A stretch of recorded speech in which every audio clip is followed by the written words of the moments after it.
There is a legend circulating around the television industry. It's about Channel Infinity. Channel Infinity is hard to go to. The reports variety as what it actually is. I will tell you how to get there and then what to do. Acquire a television, a perfectly along analog for the best experience, and the older the better. Acquire a remote control, and it does not have to go to the television you're using. Turn on the TV and set it to a channel that is static or just plain black screen. If you're using a digital TV, basically any channel no you do not receive. Leave the room for about 3 hours, and if you have a significant other in the house, have them with you. It is also best to call over a few friends. During those 3 hours, you should acquire a few items. I will list them in order, from the most important to the least. Note that none of these are mandatory, but they help. You will want an item that you hold dear, two handheld mirrors, a firearm or the other weapon, a favorite book, a mobile communications device, a key, a sledgehammer, or a pickaxe. After roughly 3 hours have passed, re enter the room and have everyone else wait outside the door. Close the door. Stare at the static or blank screen or whatever you set the TV till until you feel disoriented or freaked out. Call the others into the room. Give them an item to hold dear to the person that you care about most in the room. Then send them back out. But if you do not grab an item that you hold dear, hug that person and whisper a secret in their ear. Send them back out and command them to not come back in no matter what until you open the door again. Note that this will be harder for them if there are more of them, but the safer for you if there are more people. Trust me. Hold the mirrors, that is so one is reflecting the television screen to the other, and the other, second, reflecting you, so it looks as if the television is behind you. Stay like this until a question appears on the screen. If you did not grab the mirrors, then sit the chair facing away from the TV until you hear a noise. Grab the remote. There will be a question on the screen. Press channel up to yes, channel down to answer no. There will be anywhere from 3 to 26 questions, if the reports are to be trusted. The questions you will be anywhere from trivia to deep philosophic personal questions. Answer truthfully, or will not succeed in reaching channel infinity. After the questions, one of these things will happen. Your favorite show of all time will come on, but the episode of all the characters will be heart-wrenchingly killed. You will see a picture of your least favorite person or thing ever. This is where you use the firearm or other weapon. Break the TV screen with the weapon. Then fix it yourself. Note this is obviously not the easiest of the three things. A strange similarity vortex will surround you, and you'll be pulled into the alternate dimension. If you find yourself here, here's what to do. You find yourself in a twisted replica of your house. You will need to go to your room, where you will find the 4 items listed here. You will need for this part. Take an item, exit your house. Outside will be more evil-looking version of our world, with a red sky, gray sun, dark orange plants, and ever-present thin vermilion mist. You will have to go to the nearest public building, a school, mall, gas station, etc. Use the key on the door and enter. The key will fit the lock. If you do not get a key, climb through the window. Upon entering, find a room with the only one entrance. Sit down and begin reading a book. If you do not get a book, just sit down and be bored or scared. You will hear footsteps outside of some of the time within the next hour. Don't look up from the book. After you can no longer hear footsteps. Count to 250 out loud, every 10 numbers. You will hear another footstep closer and closer to the door. Upon reaching 250, you will hear a knock on the door. If there are 3 knocks, open the door. If there are 4, say I forbid you twice, then open the door. You will then see a stone statue of someone you love deeply outside your door. It could be a family member, best friend, romantic partner, or even a fictional character. Smash its head to bits with a sledgehammer or pickaxe. If it's female, also destroy the left hand. If you did not get a hammer or pick, push the statue over. Exit out of the building from the entrance you came in through, and it will be night. Look at the moon. It will be either pink or green, either full or half. If it is pink and half, pull out the phone and call your third most recent contact. Pink and full, pull out the phone and dial a random number.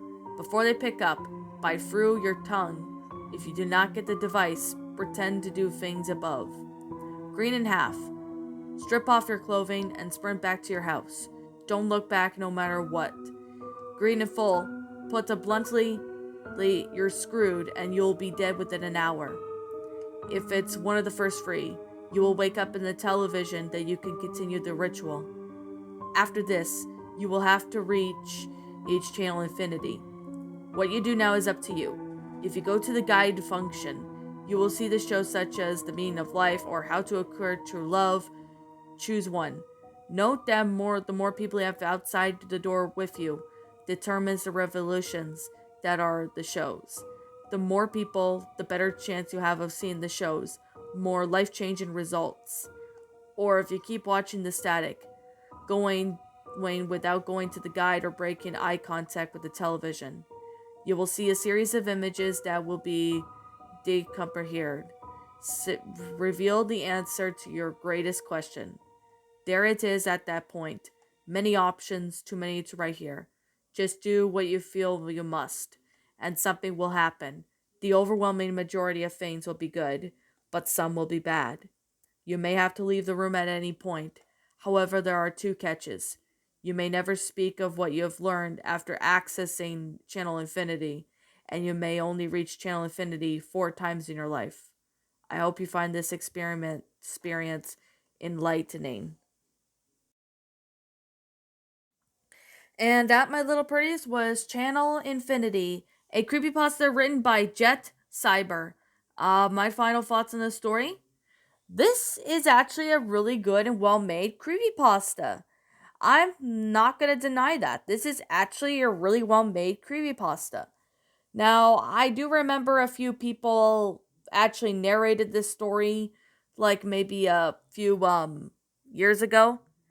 Like I do remember Mr. Creepypasta, Creeksmith Pasta, and I also remember Lighthouse Horror actually narrated this story.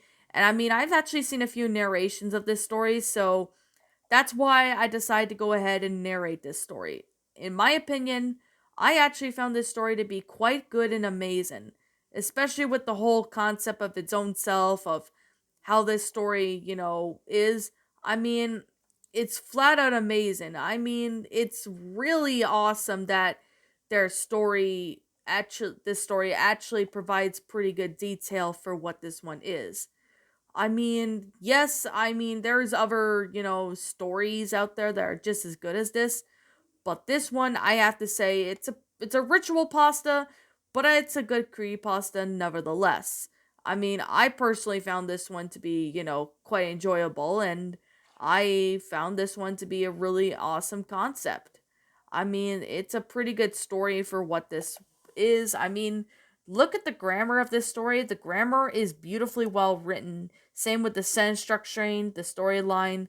Everything about it is just flat out amazing. I mean, I really have to say that this is actually a pretty good concept of the story. I mean, I like how it's beautifully well written, it's the grammar is really good in this story, as well as the sentence structuring, the storyline. I mean, it's freaky at times too. Like this one was kind of a interesting ritual pasta.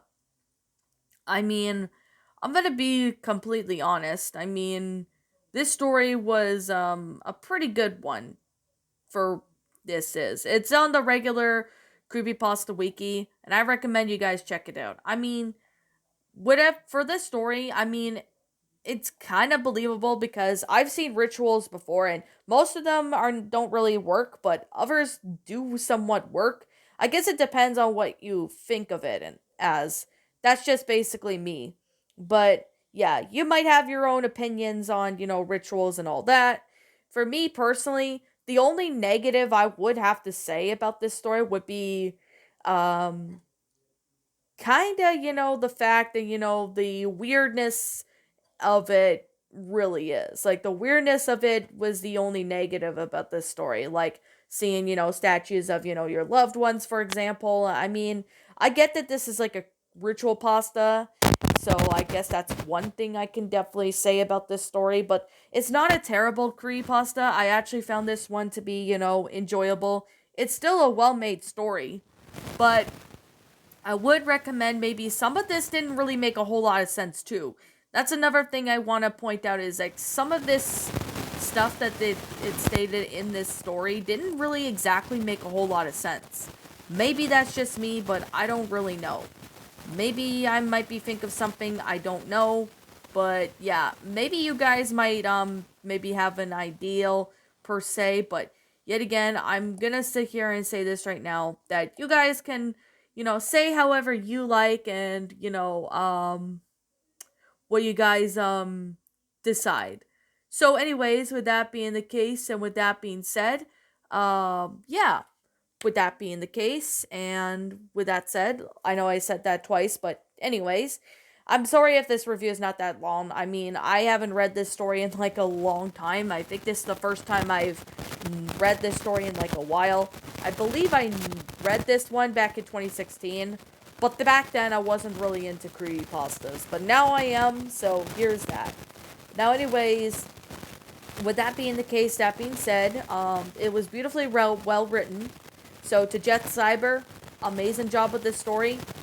I really wish there could have been more things that would have made more sense, because there was some parts of this story that didn't really exactly make a whole lot of sense, but that's just me though. But you guys might have different thoughts and opinions on that, so feel free to leave me what those are in the comments below. Anyways, with that being the case, and with that being said, yeah, like I'm gonna say, this is simply my own personal opinion, and if you happen to disagree with me, that's fine too. We're all entitled to our own opinions regards to these creepypastas, and this is simply my own personal thoughts, or ritual pastas, whatever you prefer to call this.